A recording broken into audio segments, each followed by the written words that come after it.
Kasamla Angelia and Marwin, kapapuli ka master degree ka political science na St. Anthony's College, kalong kasamla kaban mi khamat ya ka jalla mekhlia ka Miss Femina India arajar arusao. Kuni kasamla ka disnong try na paryong reka shong gila sa ashalong. Kala pendep ya ka class 12 na po St. Mary's High Secondary School na tayo ka degree na St. Edmunds College, bat mata ka puli ya ka master degree ka political science. Kali thu bakala sya jit na preng kisan ngot kisamla ki bali audition na kamta ka jalla mekhlia bat ka Miss Femina India nga salang Mumbai hakin ki banai ke banwan kumta ka karpat ya ka jing kershan jing ki paiba nang song jang ka jalla lama ka jing le ya khun jong ka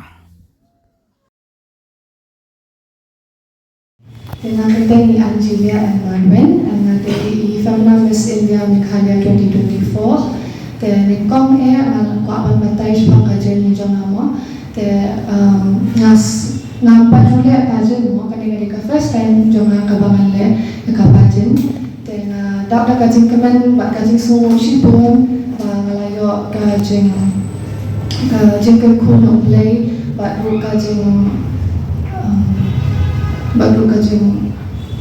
island seal buat sipun ki layarap yang lagi perlap jangan lagi ki bahaya masa jangan ki island seal dengan bangan le kanina kabajen kadang kasih luka paling kau jangan dengan anda lompat dalam ayam hari bangun tiap hari seperti pajen ni tambah ngalak ada kajian dokumen ngalak apa boleh kadang pajen ni luka kau ni walau ngalade ngalak muncul ngalade kita kau modeling ke tambah kadang pajen simpan kadang first time jangan semua ayu play pada baru perpiadan hangnya kita balok bagi bahaya kasam jangan di belakang dengan bandan hangnya mentah.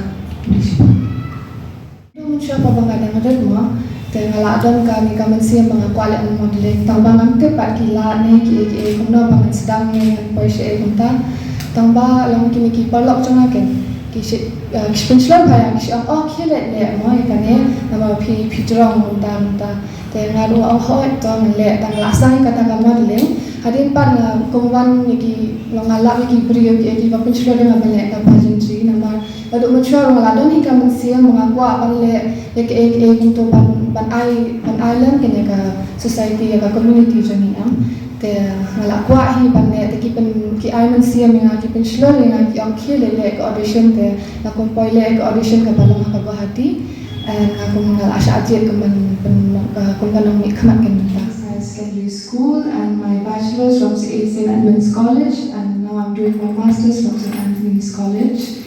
I am very honored and I feel very, very happy that I got the opportunity to represent my beautiful state Meghalaya in the upcoming Femina Miss India 2024. Thank you. I'm open. Kajing yakun Femina Miss India, kamdele ka voting system, kadi ka jury based system.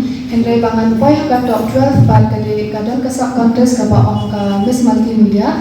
And yang namenta kata kasok contest dengan kam yang ka mensiam kajing ai mensiam ki pat ba berok tong ka jala Meghalaya berok kowe bapin follow bapin like bapin share ya ka social media jongan mo berok kowe ka Instagram ka Twitter ka ayu te ka Facebook te supha ai mensiam lang bachelor lang yang bangan ya awan represent bhai ka Meghalaya tahi kebespan